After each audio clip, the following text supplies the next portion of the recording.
आज आपण बनवणार आहे पालक पनीर. पहिले सर्वप्रथम मिक्सरमधून टमाटे, कांदे छान प्रकारे वाटून घ्यायचे आहेत.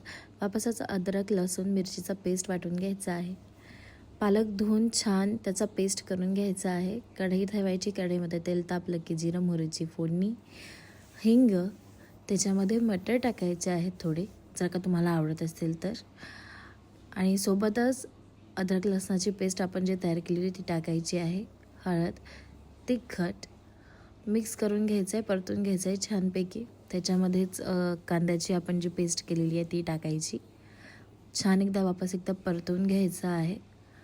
परतवल्यानंतर वापस त्याच्यामध्ये आता टमाट्याचं आपण जी पेस्ट केली आहे ती टाकायची. टाकल्यानंतर वापस एकदा छान परतवून घ्यायचं आहे मिक्स होईपर्यंत. बाजूलाच आपण 10 मिनटं पनीर ठेवलं होतं पाण्यामध्ये नरम व्हायसाठी.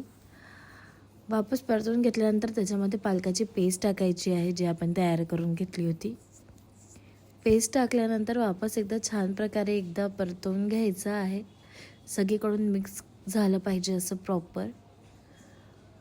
आणि परतवल्यानंतर त्याच्यामध्ये थोडं पाणी टाकायचं आहे तुमच्या आवडीनुसार, जेवढी तुम्हाला कन्सिस्टन्सी लागेल तसं. वापस एकदा परतवून घ्यायचं आहे. चवीनुसार मीठ टाकायचं आहे आणि वापस एकदा परतवून घ्यायचं आहे. उकळी आली की उकळीमध्येच आता आपले जे नरम झालेले पनीर आहेत ते त्याच्यामध्ये टाकायचे आहेत. आणि इथे आपलं पालक पनीर रेसिपी तयार आहे. रेसिपी आवडली असेल तर लाईक, कमेंट आणि सबस्क्राईब करा गायत्रीज किचनला.